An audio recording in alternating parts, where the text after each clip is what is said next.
తెలంగాణ ప్రజలందరికీ నమస్కారం. ఈరోజు తెలంగాణ ఏర్పడ్డది నీళ్లు నీతులు నియామకాల పేరుతోని స్వయం పాలన కోసం ఏర్పడ్డది. అందులో ముఖ్యంగా ఉద్యోగులు విద్యార్థులు తెలంగాణ ఏర్పాటు కోసం వాళ్ళొక ఉద్యమం చేసిండ్రు. మేము తెలంగాణ వచ్చినాకనే మేము పరీక్ష రాస్తామని చెప్పి గ్రూప్ 1 పేపర్ చింపి బయటకు వచ్చిండ్రు. కానీ 2016 పేపరే లీక్ అయిపోయింది.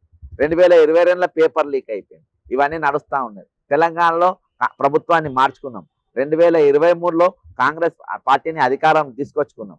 2 లక్షల పోస్టులు నింపుతామని చెప్పేసి ప్రియాంక గాంధీ గారితో యూత్ డిక్లరేషన్లో బాజాప్తా వాళ్ళు చేయడం జరిగింది. అంతేకాకుండా నౌకరు రాని వాళ్ళకు తెలంగాణలో 40 లక్షల మంది నిరుద్యోగులు ఉన్నారు. వాళ్ళకు 4,000 రూపాయల చొప్పున నిరుద్యోగ భృతి ఇస్తామని చెప్పారు. ఇయాల్టి వరకు ఎవరికి కూడా ఇయ్యలేదు. ఈరోజు కొన్ని ఉద్యమాలు పైకి నడుస్తున్నా అసలు ఎన్ని ఖాళీలు ఉన్నాయో గుర్తించలేదు.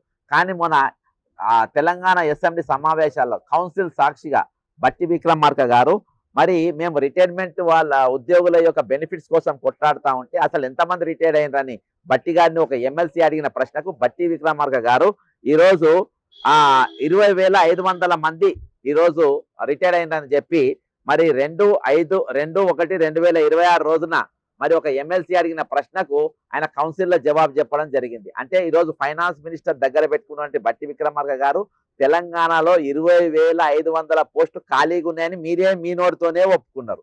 కాబట్టి మేము వేరే పోస్టులు అడుగుతలేం. అందులో ప్రభుత్వంలో 13,000 పోస్టులు 13,000 చిల్లర పోస్టులు, మరి టీచర్లలో 500 పోస్టులు రిటైర్ అయినటువంటి వాళ్ళు ఉన్నారు. అంటే ఈరోజు తెలంగాణ బడులు 7,500 మంది రిటైర్ అయిన టీచర్లతోని, అంటే టీచర్లు లేకుండా ప్రభుత్వ పాఠశాలలు నడుస్తూ ఉన్నాయి అని మీ ఫైనాన్స్ మినిస్టర్ గారు, మీ డిప్యూటీ సీఎం గారు ఈరోజు ఒప్పుకున్నారు. అంతేకాకుండా ఈరోజు సెక్రటరియట్లో పనిచేసేవారు కానీ, ప్రభుత్వంలో పనిచేసేవారు కానీ, ఈరోజు పోలీస్ డిపార్ట్మెంట్లో కానీ ఈరోజు దాదాపు 13,500 మంది రిటైర్ అయిన వ్యక్తులతోని ఈరోజు ఆ సిబ్బంది లేకుండా మరి వాళ్ళు ఈరోజు ప్రభుత్వం నడిపిస్తున్న పరిస్థితి.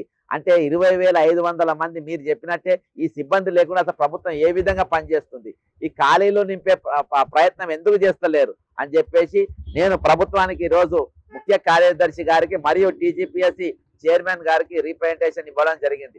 20,000 మీరు అసెంబ్లీ సాక్షిగా ఒప్పుకున్న 2,500 పోస్టుల ఖాళీలను వెంటనే నింపాలని చెప్పి నేను ప్రభుత్వాన్ని డిమాండ్ చేస్తున్నా. అంతేకాకుండా ఇప్పటికి 2 సంవత్సరాలు గడిచిపోయినాయి.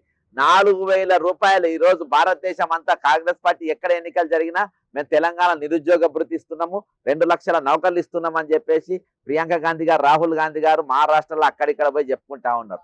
మరి ఇక్కడ 4,000 రూపాయలు పెన్షన్ రిటైర్మెంట్ మన నిరుద్యోగ భృతి ఒక్క విద్యార్థి కూడా ఈరోజు ఒక్క నెల కూడా ఇవ్వడం జరగలేదు. కాబట్టి వాళ్ళ నెలకు 4,000 రూపాయల నిరుద్యోగ భృతి వెంటనే ఇవ్వాలి. అంతేకాకుండా 20,500 పోస్టులు మీరు అసెంబ్లీలో ఏదైతే కౌన్సిల్లో ఒప్పుకున్నారో ఆ పోస్టులను కూడా వెంటనే భర్తీ చేయాలని చెప్పేసి ప్రభుత్వాన్ని డిమాండ్ చేస్తూ సెలవు తీసుకుంటున్నాను. జై తెలంగాణ, అమరవీరులకు జోహార్.